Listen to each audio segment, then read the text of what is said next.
So as you know, I published an article on the American Conservative on the symbolism of Little Nas X and WandaVision, and also just basically understanding the satanic trope and the witchcraft trope that we find in our culture. In the original video that I had recorded that was deleted, I had also talked about the upside down pentagram, but in writing up the article, and hopefully it will actually be recorded and put out as a video soon. It's being edited right now. In doing the video form, in doing the article form, I just couldn't find room for the upside down pentagram stuff. And so I thought that maybe I could use this as a patron-only video. Very strange thing, I guess, to explain, especially as Lent carries on, but nonetheless, I will just give you a slight, a basic idea of why the upside down pentagram is used as a satanic symbol. And this might also be kind of a counterbalance to the other video I did where I tried to debunk the notion that geometric shapes have inherent meaning in the sense of inherent moral meaning. And this maybe will be a way for people to understand that, yes, I do believe that certain images are used in terms of satanic imagery or occult imagery, and that these are done coherently, that it's not arbitrary why certain images are used. So get ready. So we're going to talk about the upside down pentagram.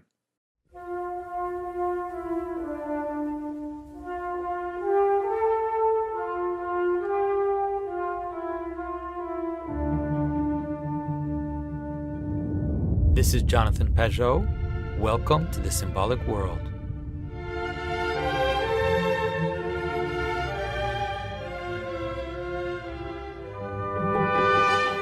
So in order to understand the upside down pentagram, we must at first understand the pentagram.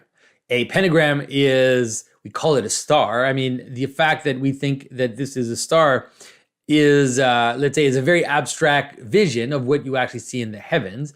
The fact that we have these points instead of a pentagon, for example, which also has 5 points, has to do with the idea of let's say, coming into a very precise manifestation. So something that goes into a point, right? It's like all this potential, kind of like a mountain, you could say. So you can imagine kind of like a mountain, this point that goes into a condensation or a concentration of something. That is what these shapes that have points can mean. And so when you have many of them, they mean many points. Obviously that sounds obvious, but and so in terms of a pentagram, the idea is because of the way the pentagram appears when you see it, the right side up version, it looks like a triangle, a mountain, let's say, and then it has 4 points on the side going sideways and then down. And so you can understand it as the idea of a top point, which is on top, or let's say above the 4 points. You can understand it as the top, let's say, wielding authority over the bottom.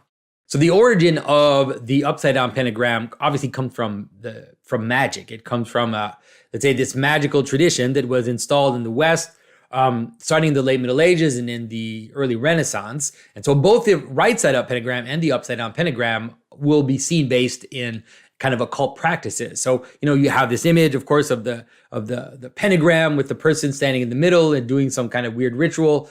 It doesn't mean that obviously both sides can be used for strange purposes, but the pentagram and the cross itself too, like in magical theory, they'll also use crosses in different images that are actually Christian. And so it doesn't mean that the geometric figure doesn't have a certain amount of meaning in it, especially if you understand it in terms of how it presents itself to you. And so you have to understand the pentagram as this point, this mountain with 4 points on the side going sideways and going down. That's why it is often represented as a man with the head above and then the arms going out to the sides and the legs coming down. So you could imagine it as the source of action and then the embodiment of action. You can understand it as a building, like a pyramid itself, that has 4 corners on the side and then moves up into a point. And you can understand it in many ways in which the 4, which is really an image of multiplicity itself, is united into the one. And so it could be the 4 elements that are united into the spiritual element and ether, or this idea of spirit that unites the 4 elements together. there are different ways in which this very pattern, which is how four is united into one, can manifest itself. And there is, of course, a Christian version of this, which is there are many, because the five, or the how four moves into one, can be represented as the pentagram, but it can also be represented in another way, which is the way that we often represent it on a die, for example. And so where you have the four corners and you have a point in the center, which is uniting the four corners together.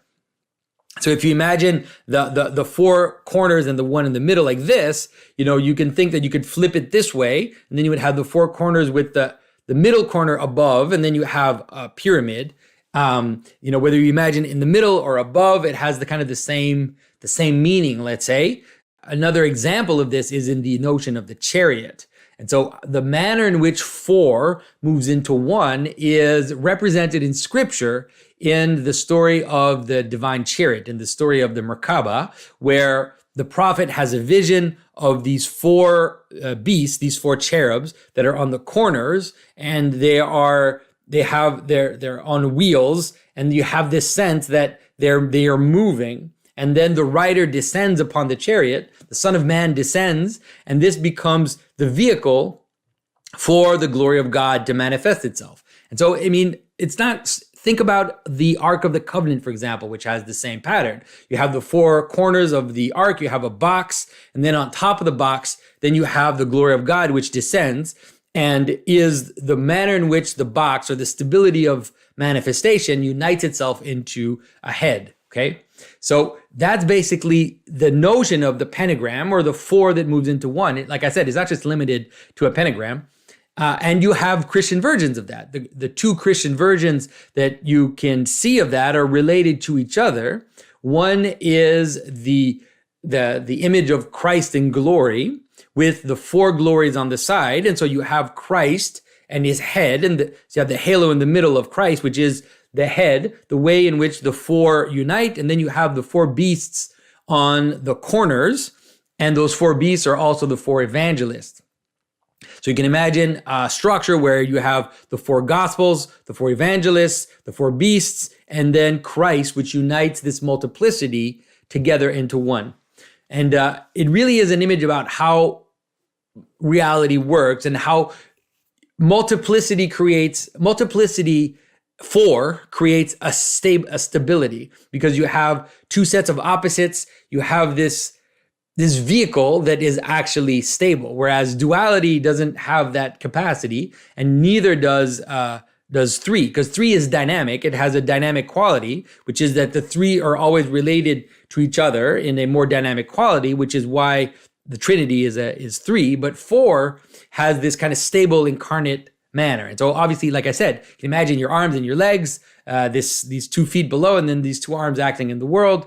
Or you can imagine an animal with 4 legs, and then above a house, all of this 4 and 1. Another version of how the pentagram, or the 4 moving into 1, appears is in the very structure of an Orthodox church, which has a dome in the center, and you have Christ up in the dome at the top of the pattern. And then you have on the side, you have what's called pendentives. These pendentives are 4 corners that move into columns that hold up the dome.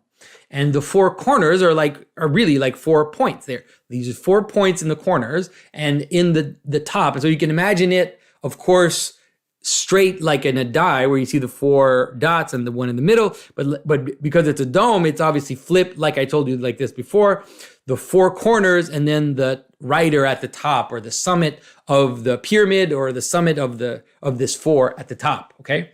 And so that is really, let's say, this understanding of the pentagram, but it can also have dark implications, just like any type of symbolism. It can also represent the idea of will as supreme over the world, let's say. And so the idea of man who rules over the 4 elements, there are different ways of understanding it. And that's why in magical rituals, a pentagram might be used in order to subject reality to your will, in order to create a space in which you are capable of influencing the way the world lays itself out through ritual and through magical pronunciations, okay? So that's the basic idea of a pentagram. Now, The reason why the pentagram, upside down pentagram, ended up being used in Satanism has to do with the idea of black magic, right? So you can imagine you have white magic with the pentagram going up and the 4 moving into 1 above. And then you have black magic, which was the opposite, which is upside down. That's why we say an upside down pentagram, or which, I mean, it's kind of funny because obviously the idea that this geometric shape has a right side up and a upside down is obviously might seem arbitrary at first, but it's not arbitrary once you can see that we intuitively find meaning in this type of symbolism. So you can imagine that the upside down pentagram is the opposite. It's something like the source of unity comes from multiplicity. It's something like giving in to multiplicity in order to find some kind of power that'll concentrate in you.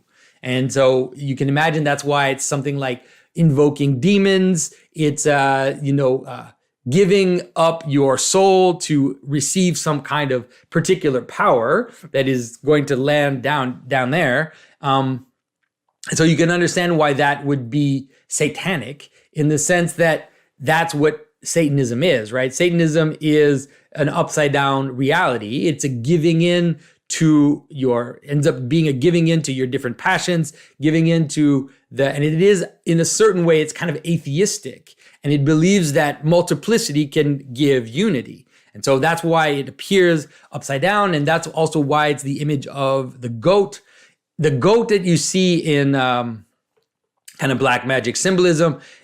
Has to do with the goat in scripture, the goat that is cast out, the goat that is given to Azazel. And so there's a sense in kind of upside down black magic that this residue, like the stuff that you throw away, has a kind of power if you're able to tap into it. If you tap into the residue, then there's something hidden in that power that you can use to give yourself authority. And so if I had said that to you 100 years ago or 200 years ago, you might have thought that I'm just making it up or that it's arbitrary, but you just have to look around you and notice that all of the social narrative right now, all of the power is going to those who are able to tap in to the power of the residue, tap into the power of that which doesn't fit in, tap into the power of the exception, of the leftover, of all this idea of the margin. This is how the current social narrative is being run, is in a black magic manner, by tapping into this exception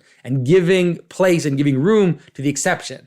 So all of this can help you understand the kind of black magic symbolism, the idea of using residues of other people's bodies, like hair or menstrual blood, and all of these things that are dead and that are cast away from the body. That all of this imagery is related to black magic. Also, the idea of having some kind of sexual intercourse with strangers, with prostitutes, with ugly people. Like Aleister Crowley did all these kinds of horrible rituals where he would have relationships with kind of disgusting people. All of this is to tap into this power of the residue and the power of the margin and the power of the exception. All of this is a tool, let's say, in order to gain power in yourself. But the inverted pentagram has way more implications than that, because you could say that inverted pentagram is pretty much the basic pattern of a lot of what people believe. And so when someone says that there is such a thing as democracy, whereas the will of all the multiplicity somehow really does coalesce into one, when people believe, for example, that you can derive value from facts. When scientists believe that you can arrive at value from facts, then they are in an inverted pentagram. Every time that people believe also that the world just emerges out of chaos without any form of spirit, without any form of unity at the top, and that everything comes from below, let's say, in all of its multiplicity, right? The idea that out of different chemical elements could just happen to come together and to form consciousness. This is all an upside down vision of reality. And it is all, let's say, standing inside the upside down pentagram. So you can see why in my video where I talk about the kind of satanic tropes, I'm alluding to the fact that really modernism and modern culture is a form of satanic manifestation. And I say it like almost like in a technical way. I want to be careful because all of us in the West have made the mistake of believing this and of participating this to a certain extent. And so it's every time that you don't want to submit to something above you, right? That's the inverted pentagram, right? It's just another manifestation of that, okay? And so once again, we need to be careful. I mean, obviously the inverted pentagram, I would never use that image because it's so now tied to the satanic that, and it makes sense. It's coherent. The symbolism of it is completely coherent. It's not arbitrary at all. But there are versions of that appear strangely and that are not necessarily tied to evil itself. So, for example, there is a church in Europe where there is in the northern transept, in the window, there is an inverted pentagram in the northern window. And so you can wonder, like, what is it that they're why would they have an inverted pentagram in the window? And it doesn't take very long to kind of understand why they would put that there, especially if you understand the architecture of a church as being the totality of all things, especially if you understand the reason why there are gargoyles or there are griffins on the outside of churches. A lot of Orthodox think they get out of it because they don't have gargoyles on the outside of their churches. Well, a lot of Greek churches had griffins on the outside of churches, which are just a form of gargoyle, really. And so the reason why they would have put, let's say, an upside down pentagram at the northern transept is because the northern transept is the dark transept. It is the left side. When you walk into a church and you're looking east, the northern transept is left. It's recognized as the place where the sun is never there. And usually in the northern transept, there are often strange imagery, especially in kind of French Gothic cathedrals. There are weird imageries from the Old Testament. For example, a lot of images of Foreigner, the Queen of Sheba. I think it was in Chartres, or maybe not, or maybe it was in Notre Dame in Paris. They have images of the story of the golden hemorrhoids, on the beasts, where the ark goes out into the Foreigner, into the foreign land, to the wilderness. Like I said, the Queen of Sheba, and the images of these strangers that are in the Old Testament. And so it's the place of the unknown, the place of darkness, the place of, this residue, like in the story of the golden hemorrhoids, for example. And ultimately, all of this plays a part in the story. Like all of this is part of reality. Sometimes